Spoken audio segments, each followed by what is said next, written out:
Salam sejahtera Malaysia, terima kasih kerana menonton video-video dalam channel ini. Sebelum kita mula, jangan lupa untuk tekan tombol subscribe, share, like dan komen. Let's go! Salam sejahtera dan selamat pagi kepada semua pendengar berita panas. Pagi ini dipetik daripada BH Online bertajuk Fahmi kesal pemuda PN lapor polis perjanjian kerajaan perpaduan. Berita penuh. Kuala Lumpur, Menteri Komunikasi dan Digital Fahmi Fadzil melahirkan rasa kesal terhadap laporan polis yang dibuat oleh pemuda Perikatan Nasional PN berhubung perjanjian persefahaman kerjasama antara pemimpin parti-parti dalam kerajaan. Beliau turut menyifatkan tindakan itu sebagai biadab dan tidak menghormati keputusan Majlis Raja-Raja kerana mendakwa perjanjian yang diusahakan oleh kerajaan perpaduan sebagai satu pakatan jahat. Kita kena ingat, kerajaan perpaduan ini ditubuhkan atas nasihat yang di-Pertuan Agong Al-Sultan Abdullah Riayatuddin Al-Mustafa Bilal Shah. PAS dalam kerajaan sebelum ini pun pernah tunjuk sikap derhaka kepada tuanku.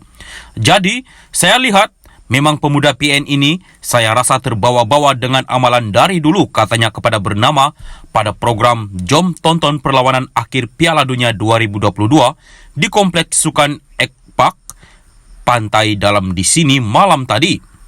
Ketua Penerangan PKR itu juga berkata, kerajaan perpaduan yang dibentuk bukanlah untuk memegang jawatan penting dalam kerajaan, sebaliknya bagi menjamin kestabilan, menyelesaikan masalah rakyat dan memacu pertumbuhan ekonomi negara. Dari awal, Perdana Menteri Datuk Seri Anwar Ibrahim telah menghulurkan salam persahabatan menjemput PN bersama-sama dalam membentuk kerajaan. Memandangkan mereka masih enggan, maka berhikmatlah sebagai pembangkang dan setia kepada tuanku. Saya rasa mereka perlu nilai balik perkara ini. Hentikanlah menanam bibit-bibit pertikaian dan janganlah biadab, katanya. Terdahulu dilaporkan Ketua Pemuda PN Ahmad Fadil Syahri membuat laporan polis berkenaan pakatan jahat antara pimpinan parti-parti pemerintah berkaitan perjanjian persefahaman kerjasama yang didakwa merosak dan memudaratkan demokrasi. Salam sejahtera dan selamat petang kepada semua pendengar. Berita kali ini dipetik dari BH Online bertajuk Ingatkan mereka sudah serik, rupa-rupanya tidak. Rafizi ulas cubaan culik MP BN. Berita penuh.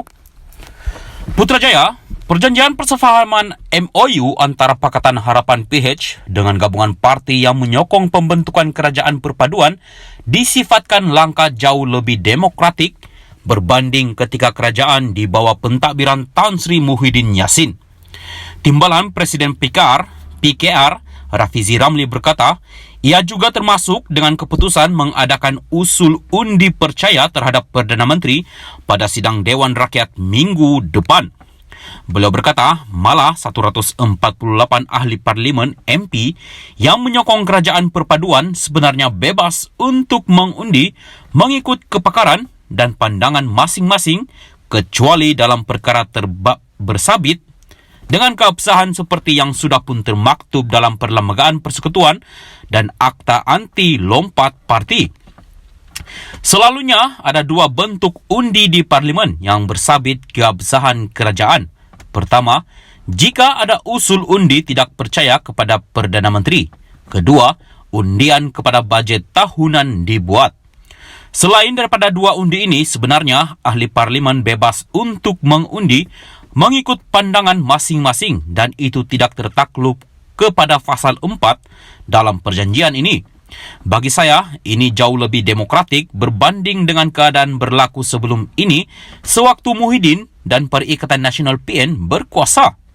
Ketika itu, apabila nampak sudah hilang majoriti, dia menggunakan kuasa darurat untuk memerintah tanpa cuba untuk mengesahkan sokongan majoriti di parlimen pun. Sebab itu agak lucu apabila satu-satunya reaksi daripada PN adalah kononnya ini satu langkah berbahaya ke arah wujud diktator di bawah Perdana Menteri ke-10, katanya dalam hantaran video di Facebook hari ini. Sebelum ini, Ahli Parlimen Masjid Tanah, Datuk Mas Enmiyati Samsudin mendakwa MOU yang memaksa Ahli Parlimen undi usul kepercayaan untuk Perdana Menteri atau Kerajaan PH, Barisan Nasional BN, dianggap tidak berperlembagaan dan akan membawa kepada pemerintahan diktator. Mas Ermiyati berkata, perjanjian ditandatangani dan dimeterai parti politik bagi membentuk kerajaan PHBN juga haram, berbahaya dan tidak boleh dikuatkuasakan. Rafizi yang juga Menteri Ekonomi turut memaklumkan beliau dan ahli parlimen Selayang, Willy Leong, antara individu yang menyediakan draft asal perjanjian itu untuk dirundingkan dengan parti-parti lain. Kenapa perlu ada perjanjian? Sebab kita nak selamatkan negara ini daripada menjadi mangsa katak-katak politik.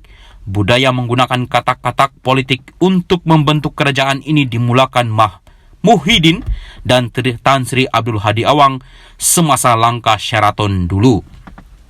Kita ingat dengan adanya akta anti lompat parti, mereka sudah serik dan perkara ini tidak akan berulang. Rupa-rupanya tidak. Sebaik saja keluar keputusan PRU15, PN cuba menculik 10 ahli parlimen BN untuk menyokong Muhyiddin menjadi Perdana Menteri tanpa persetujuan BN. Jika ini berlaku, maka negara terus menjadi kucar-kacir kerana kerajaan dibentuk atas sokongan pribadi ahli parlimen bukannya daripada persetujuan parti-parti. Ini memberi nilai kepada ahli parlimen perseorangan dan akan terus berlaku tawar-menawar dan saling jatuh-menjatuhkan untuk mendapatkan jawatan. Kita pun tidak tahu apa yang ditawar dan dijanjikan Muhyiddin kepada 10 orang ahli parlimen BN, katanya. Beliau berkata kerana itu PH mengambil pendirian untuk memastikan kestabilan politik dan membaiki keadaan ekonomi negara. Sebarang pembentukan kerajaan perlulah berlaku di antara sesama parti, bukan di antara ahli parlimen perseorangan seperti yang Datuk Seri Azmin Ali buat dulu. Bila ada perjanjian seperti ini, maksudnya penyertaan parti politik di dalam kerajaan perpaduan sudah menjadi dasar dan pendirian parti itu.